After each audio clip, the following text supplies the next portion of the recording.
Emmanuel Macron, un fragile clignotant. En apparence, c'est un match nul, c'est donc bon pour Emmanuel Macron. Personne ne laisse effondre, personne n'a marque de point décisif. Dans cette discussion équilibrée, le néophyte devenu favori a tenu le choc. Il a des chances de le rester.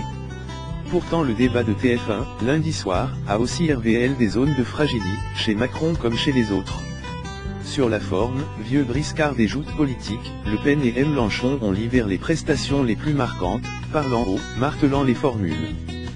La première ajoute les bulldozers de la xénophobie, imputant à l'étranger la plupart des maux qui affectent le vieux pays. Elle est la tolinette de la présidentielle. Comme la servante de Molière répétait sans cesse à Argonne, malade imaginaire, le poumon. Le poumon. Le poumon vous dis-je. Marine Le Pen reproduit le même sketch, en beaucoup moins docteur le, étranger. Étranger. Étranger, vous dis-je. Le CH mage.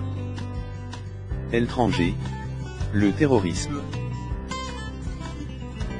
Étranger. Les déficits sociaux. Étranger. L'INSCurite. Étranger. La désindustrialisation.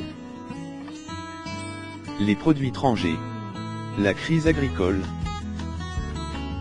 Et l'Europe, tout aussi tramdreux.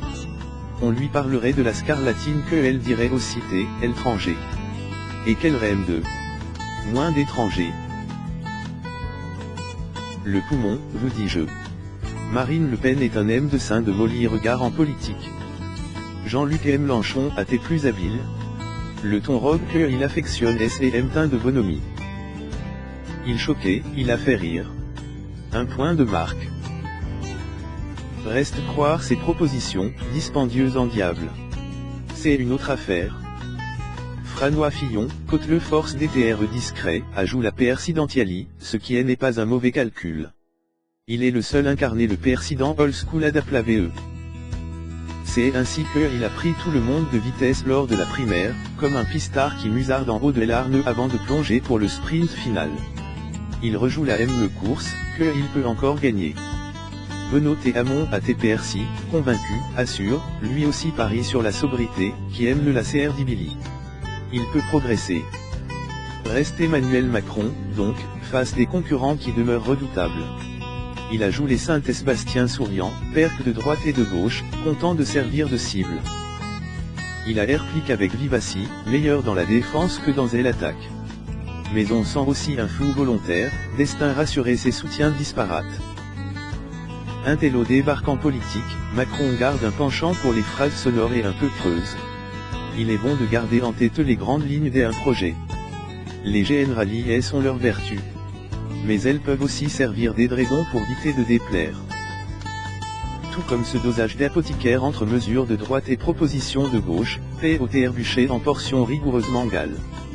Dans le pays qui a inventé la distinction droite-gauche DS 1790, la indication risque de s'annuler par la réunion des contraires.